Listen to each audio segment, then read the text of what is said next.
I just wanted to nerd out about something this morning. I don't know why I felt like showing this off this morning, but most people I know I'm a big basketball fan. I've been into basketball video games since I was about 8 years old or nine. This game right here was the first game that really got me into basketball video games. It was not the first basketball video game I ever played. The first one I ever actually played is right back here, which was Magic Johnson's Super Slam Dunk, which is not a very good game. I still have it. But the game that really got me playing these was NBA Jam 2000 on the Nintendo 64. This is still my original cartridge from when I was a kid. I think I got this Christmas of 2000. So I would have been 9 years old. And I've played hundreds and hundreds of hours on this cartridge. It blew my mind because you could build your own team, you could draft players, and it was the first game I ever played that was like that. A lot of games back in the day that are this old, this is one of the first games I can remember having that feature. So it was really cool to be able to put dream teams together of your favorite players, and it was pretty cool discovering that at 9 years old and figuring out how to do that, and no one taught me, and I had to figure it out all by myself. But it was very cool. But it sort of launched a love I had for basketball video games at that age, and I've grown to collect a lot of these over the years. So I want to show these off this morning. I got some of the stickers still on these, which some collectors don't really do, but I think it's actually pretty cool to have the stickers because sometimes prices go up and it can reflect what a price of something may have been at some point. So anyway, these are somewhat in chronological order. I got these big box PS1 games on display because I think they're really cool looking. But the first game I have chronologically, I think, is David Robinson's Supreme Court on the Genesis. And these are all the Genesis games I have so far. They all have booklets inside of them and the game. The only one that doesn't have a booklet is NBA Action 94. I don't have the booklet for that one, but the rest of these are complete. Most of the time I won't buy a boxed game unless it has the booklet, but sometimes when you look for these things, I try not to order these off the internet. I try to find these at flea markets or used game stores because I feel like ordering them is cheating. So I want to find these out in the wild, and I've been able to find a lot of them, as you can see. This is sort of some of the earlier. This whole top shelf is Nintendo 64, Sega Genesis, PlayStation 1, and a couple Super Nintendo games. Barclays, Shut Up and Jam, and the Magic Johnson Super Slam Dunk. Some of the PS1 games are hidden over here. This is another big boxed PS1 game, which is a lot of fun. I recently got this one about a month ago, and it's pretty cool. Oh, there's also no booklet for this one, though. But I had never seen this game. I've been looking for this game for a long time, and I had never seen it. And so it does not have the booklet, but I bought it anyway because it was hard to find for me. The PS1 games, I mean, as a kid, I had a 64. I did not have a PlayStation 1. I loved the 64. Like I said, this game here is a Nintendo 64 game. That's what got me to have a love for this hobby. But the PS1 actually objectively had better basketball games than the Nintendo 64. And some of these are a lot of fun. Some of them look terrible today. They haven't aged well. But some of these are still a lot of fun. NBA Live 98 is awesome. I picked it up for $2 several years ago. And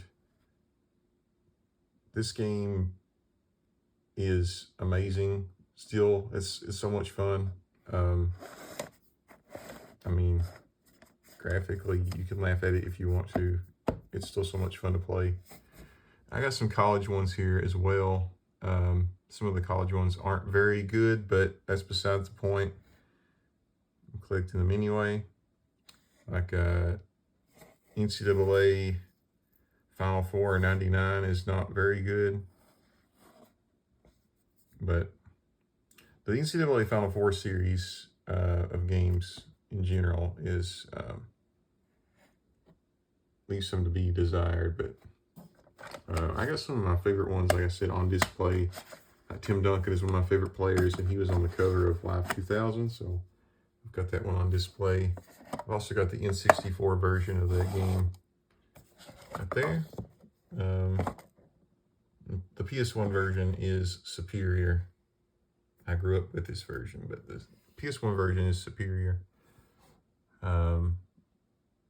Graphically, it's the same, but the PS1 version has more features. Like this one has a full Dynasty mode you can play for up to 10 years, and the 64 version does not have that.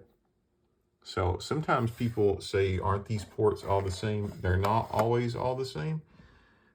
Big difference, the biggest difference I could tell, to be honest with you, is like NBA in the Zone 98 on the Nintendo 64 is very different than NBA in the Zone 98 on the PlayStation 1, which is right here. Oh, that happens sometimes. This game, like these are titled the same. They're from the same company, but they're very different ports. PS1 version is much better than the N64 version.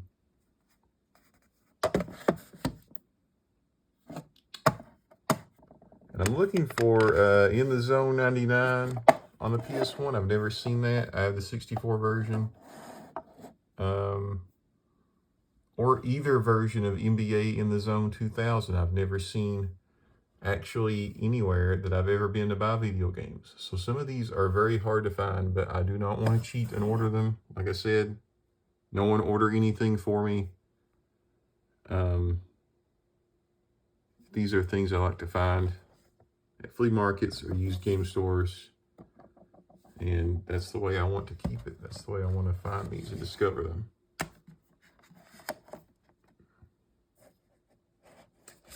Anyway, moving on to the second row.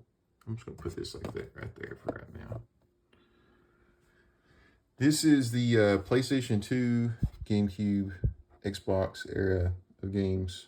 I think this is probably the best era of basketball games. This is the era I primarily grew up with and probably put the most hours into. I've got college ones here too, as you can see. I got NCAA March Madness 2003. This is my favorite game of all time. I got games following, but this is my favorite game of all time. The game I've logged the most hours into. Nothing beats this game. This game has, graphically for its time, it was great. Live 2005, which came out the next year, the graphics took a big step back, in my opinion. They added a slam dunk contest, which people go absolutely crazy about on Live 05. But aside from the stupid dunk contest, which you can play in a couple hours and do everything you can possibly do on the stupid dunk contest, there's nothing else that Live 05 offers that's better than Live 2004. Live 2004 is the best basketball game of all time. And I'm sticking by that opinion. But these are the rest of them. And I do not hate Live 05 by any stretch. But it did take a step back, both gameplay-wise and graphically. And I do want to point out, too, like a lot of people, I also got NBA Street Volume 2. This game is amazing. And the thing about Street 2 that's so good is you don't even have to be a basketball fan, I don't think, to appreciate this game. Like, I had friends growing up who were not basketball people, and they still love playing this game. So it's very easy to pick up and play. It's very, very fun. It's got a very cool vibe to it, a very cool feel to it. NBA Street Volume 3 would come out later. I don't even... Do I even have Street 3? I don't know. I don't think I have Street... Yeah, I had Street 3 at one point on the PS2, and I got rid of it because I want the GameCube version because it's got the Nintendo characters. But anyway, Street 3, the vibe changed. It wasn't as cool, in my opinion. Street 2 is amazing. But some people, like, they say, why do you collect these? Because they're all the same. And I couldn't disagree more, especially in this early PlayStation 2 era. The PlayStation 2 GameCube era, like, if you play NBA Live 2002, NBA Live 2003, 2004, and 2005, each of those games, they came out only a year apart, but they each have a different feel, a different gameplay. The difference between the games back then was pretty differential. Like Live 2002 has this, it just has this classic feel. Like Live 02 actually does feel a lot like Live 2000. I will grant you that, but there was a point where EA was, it's like they were trying something different each year. If you play Live 03 and compare it to Live 02, it's very, very different. Live 03 is very fast, and they changed the player models from Live 02. It's very different. Live 04 slowed the game down to a more realistic pace. They changed the player models again after only having it a certain way for 1 year in Live 03. And the Live 04 player models are awesome for its time. And then they try to, the word I hate whenever I hear games talk about it, I automatically get a sick feeling, is streamline. They try to streamline all these EA games so they all had the same graphics engine, and it did not work out, in my opinion, for the NBA series because Live 05, the graphics took a step back, and the player models aren't as good. Everyone is kind of the same size almost. Like if you play Live 04, Shaq looks like Shaq. He feels like Shaq. He's as big as Shaq would be to play as. Like the feel of playing as someone bigger against someone smaller. It's there in Live 04. In Live 05, everyone just feels the same size. So it's I was mostly disappointed with Live 2005, and that's a crazy opinion to some people because it's considered by a lot of people to be one of the best basketball games, and it's fine. It's good. It's not one of the best, and that's just my opinion. But some people say like only the rosters change as well. Like these are all the same. The rosters are different. That's true sometimes, but even with the rosters, like if you're big enough of a basketball fan to want to have a certain player on an NBA game, it's worth trying to get all these because each year there may be players, I don't know if it's the contracts didn't allow them to be on games or what it was, but like, okay, I'm a big Kentucky basketball fan, and one of the players I grew up watching was Gerald Fitch. Gerald Fitch is only on one NBA game, and that is NBA 06 on the PlayStation 2. If you want to play as Gerald Fitch on an NBA game, he is only on this game, and he is in the free agents on this game. So he's not even assigned to a team. You have to go into the rosters, put him on a team. He played for the Miami Heat briefly in 2006. That's why he's on this game. But he's not even on the Heat roster if you play this game. He's in the free agents, like I said. This is the only game that Gerald Fitch is on. NBA wise. So if you want to play as him, this is what you have to have. So, and this game is not even, it's not even that good, but it's just what it is. Like,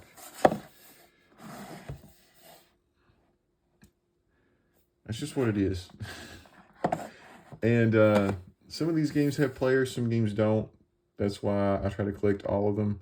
One note I will say, because some people might be asking, where are all the Xbox games? I have one NBA Xbox game, and that is NBA Inside Drive 2002. I bought this maybe a year or two ago. I thought the 360 I had would be backwards compatible with it, and it was not. So I have a random Xbox game, and I have no Xbox to play it on. The case is really cool, though. Like I was a Vince Carter fan as a kid, so the case is really cool.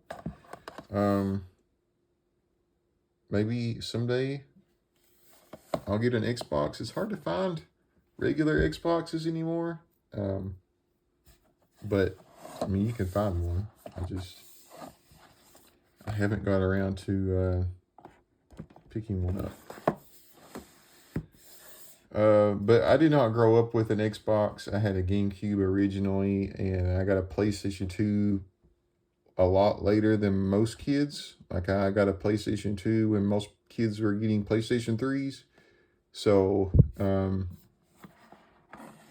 I wasn't really an Xbox kid, which is why I don't have any Xbox games besides this one, to be honest. So, yeah. This is this era and the games that I have. The NBA Phenom games, like I have the NBA Ballers games. I wasn't a huge fan of. I have Phenom, which I think, from what I can tell, is the best of the three. NBA Ballers, the first game.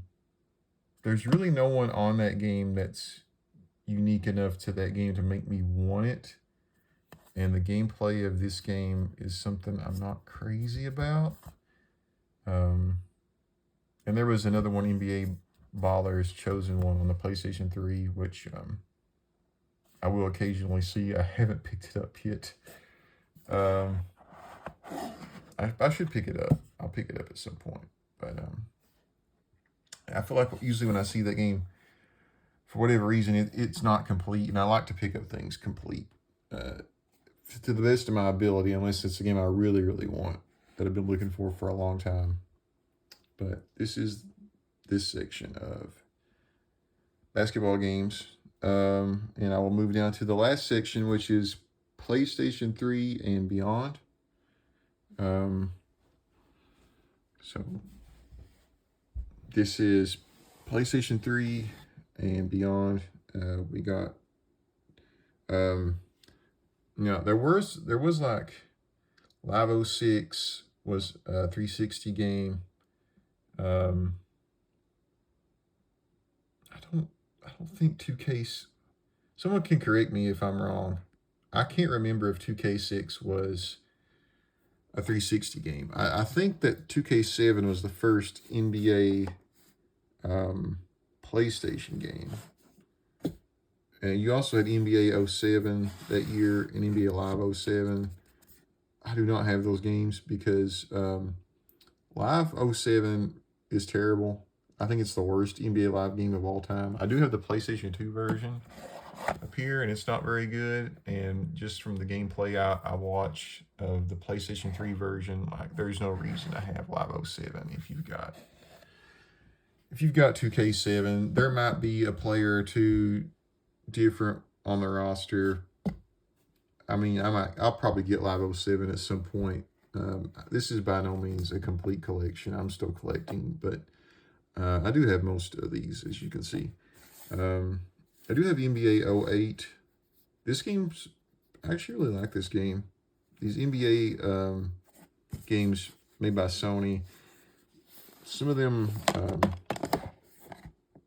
aren't the best, but I really like this game. This game's got a cool feel to it. I wish it had like a franchise mode. It does not. It just has a regular season mode and a story mode. But it's pretty cool. And we move into, like, I have College Hoops 2K7 and College Hoops 2K8. I do want to show off my College Hoops 2K8 because this was the last college basketball game that 2K made, and the 2K college basketball games, in my opinion, were really good. This one's really good. And I bought this game. I got a PlayStation 3 in 2010 with some graduation money.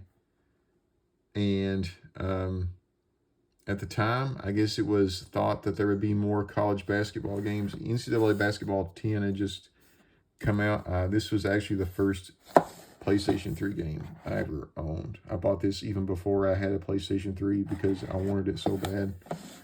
But College Hoops 2K8, the reason I want to show this off is because it's pretty expensive now. A copy of this, I think, will run you probably around $150, if not more, on eBay.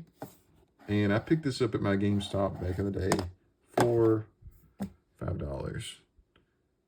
And that was probably in 2010. I just bought the PlayStation 3. I was trying to get some basketball games, and this was sitting there for $5. So I absolutely bought it because this game is amazing. So much fun to this day. It's kind of hard. Like, you have to train your players to build them up. And some of the training drills are very hard, I think. But it's totally cool for $5. I mean, for $5, that's amazing to have that sticker still on there, just to show off how prices have changed. But as you can see, like, we immediately go from 2K8 to 2K9 because there was no College Hoops 2K9, unfortunately. And then after the NCAA Basketball 10, there were no more college basketball games, really, period. I mean, you've got some simulation college basketball games, like Draft Day Sports makes a cool one. I would recommend if you really want one. But it's all simulation, and there's no, like, actual gameplay. You just set things up and watch little icons play the plays out that you draw up. It's cool, but nothing like these older ones. And then we got the legendary NBA 2K11, which this is still my original copy of 2K11, which I remember this was such a cool time for me because I just turned 18. Actually, I was about to turn 19 when this game came out, but it was cool to be in college and have my own car, and I've had my own job, and to buy stuff with your own money that you earn. It was such a cool feeling to feel like an adult. And this is one of the first games I bought with, like, paycheck money. And so I'll never forget that. And it was such a cool time to be a 2K fan, because this game is considered by a lot of people to be the greatest basketball game of all time. And that is not an opinion that I'm angry about whatsoever, because this game is still pretty amazing. And the soundtrack takes me back to being 18 years old, about to turn 19 in college. There's nothing else I wanted to do besides play this game. I was 19 years old, and I just wanted to play NBA 2K11 as much as humanly possible. And I did. And this is still my original copy. You'll notice that I have an Xbox 360 version of 2K12, and the rest of these are PlayStation 3, going into PlayStation 4 and PlayStation 5. The reason that this is a 360 version, it's very weird. I had NBA 2K12 on the PlayStation 3 back in the day. My copy only worked for a couple of months and stopped working properly. It would lag and skip, and you couldn't really play it. and I don't know why. Like, I was not abusive to my games. I've never been abusive to my games. My PlayStation 3, it was like it decided to randomly dislike my copy of 2K12. I even bought another copy of 2K12, and it did the same thing, actually. So my PlayStation 3 does not like NBA 2K12. My specific PlayStation 3, I do not understand it. I do have an Xbox 360 now. I have very few games for it. This is the only NBA game I have for that, which I bought years and years later. As you can see, it was only $8, so I bought it. This is labeled 2024, so I've not had this very long. But to be honest with you, playing this game, I think the Xbox 360 version, it feels superior to me over the PlayStation 3 version. From what I can remember, like the graphics are better, the gameplay feels smoother. So it's actually got me to thinking about getting the 360 versions of these games, 2K11, even 2K10 and 2K9. But really all these 2K games, I would like to get a 360 version of. Now that I have a 360, just to have both versions, because there is a difference if you play them. Like the PlayStation 3 2K games, as much as I loved them, they have a lot of what they call jaggies in the graphics, where it feels like there's a lot of like jagulated pixels in the player models. And if you just play if you play these games side by side, you'd see what I'm saying. Like, I think the 360 games are actually graphically superior to the PlayStation 3 NBA 2Ks. So this is just something I've recently thought about. I think I'm going to start picking up the 360 versions of these games when I see them out. And then we move into the PlayStation 4 era with 2K15. I absolutely loved NBA 2K15. This is one of my favorite NBA 2Ks. It does not get enough love. People talk about 2K14 on the PlayStation 4 as being loved. I don't even have the PlayStation 4 version 2K14 because it does not have a franchise or association mode. Like, that's the main thing I want to play. It has a season mode. But now I think 2K14 did have a My GM mode on the PlayStation 4, but that mode kind of holds your hand and it limits what you can do. The franchise association modes, whatever you want to call them, there's a lot more freedom to those modes. And 2K15 was the first NBA game on the PlayStation 4 where you could do that. And I remember I put so many hours into this game when it came out. And it's still amazing. I still play this game sometimes. There are specific ones I go back to. A lot of people love NBA 2K16. It is a great game. I do not have 2K17. Hold on just one second. I'll be right back.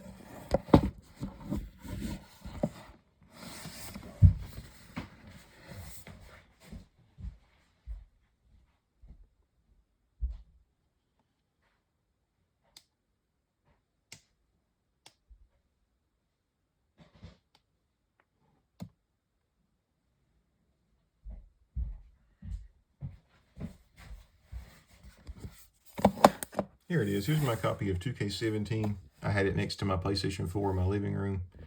I had to go grab it really quick. Got Paul George on the cover. I also love 2K17.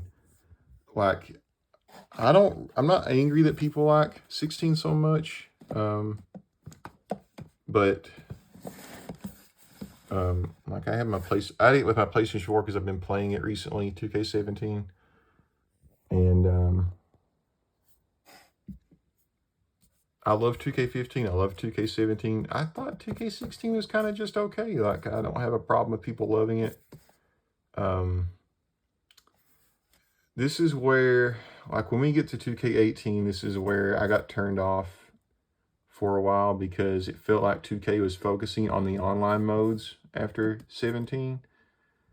I do not care about the online modes. I have no interest in that whatsoever. And that's how it feels with the last couple years as well. 2K23 did a really cool thing with bringing in the My Era stuff, where you could play like you're in different decades. It brought in a bunch of classic players when they added that in, which is really cool. I played 2K23 to death because of that when it came out. But since then, like 24, 25, 26, like I've played 26. This year with 26, I've never played an NBA 2K game less, honestly. I don't know. I don't know if it's, and you can see I got an NBA Jam 2000 booklet here and a Nintendo Power with Kobe Bryant on it back there, and Eddie Jones. But yeah, I don't know. I still love these games. The more modern ones, I'm losing my love for. I do have 2K20, by the way. It is not here. I have it on display. I have a weird display down here. Like I mentioned before, I'm a Kentucky basketball fan. So on this shelf down here, I have an autographed Anthony Davis national championship basketball. I was able to meet Anthony Davis shortly after Kentucky won their championship in 2012. And so I always felt like the 2K20, which had him on the cover, looks better in this display case. And I've also got this random Tim Duncan jersey card from the 2014 finals in this case because it's my favorite card I have. So I want to have it protected as much as possible as well. So it's weird to have all these two Anthony Davis things and a Tim Duncan thing in one case, but that's the way I have it. So, but yeah, that is my NBA basketball video game collection. Oh, I don't have it on this. Okay, this is, never mind. Forget what I was about to say. I was going to say I have an NBA Jam on the Wii, and obviously, yeah, I do because it's right here. I have a shelf over there with all my Wii games, and there was a brief moment where I thought it was on that shelf, but it's actually on this shelf where it should be. So, but yeah, that's all of my basketball video games, and this video is 33 minutes. I meant to make like a 5-minute video, and yeah, I could talk about this stuff all day, obviously, but it's something I think I'll always love to some extent. It brings my childhood back, and I had a very good childhood, and I still absolutely love playing these games. These older ones especially. Like anything, some of these Genesis ones leave a lot to be desired, but when you get to the PlayStation 1 era, I love these PS1 games, man. And the PS2 and the GameCube and the 360 games. All the way up until just the last couple years, like they really do feel the same anymore. After there for a while, I said 2K17 was the last great 2K, and it was until 2K23. 2K23 was really good. I played it to death. But those are the only two really great 2Ks in the last 10 years, in my opinion. And they are very samey anymore, in my opinion. I don't know if it's where I'm getting older. I don't really watch the NBA like I used to, so a lot of these players that are new players, I'm not even familiar with in real life. I didn't like the way the game was going, gameplay wise. So I kind of stopped watching the NBA, but I still play the games. I still collect the games. Um, and anyway, that's my collection.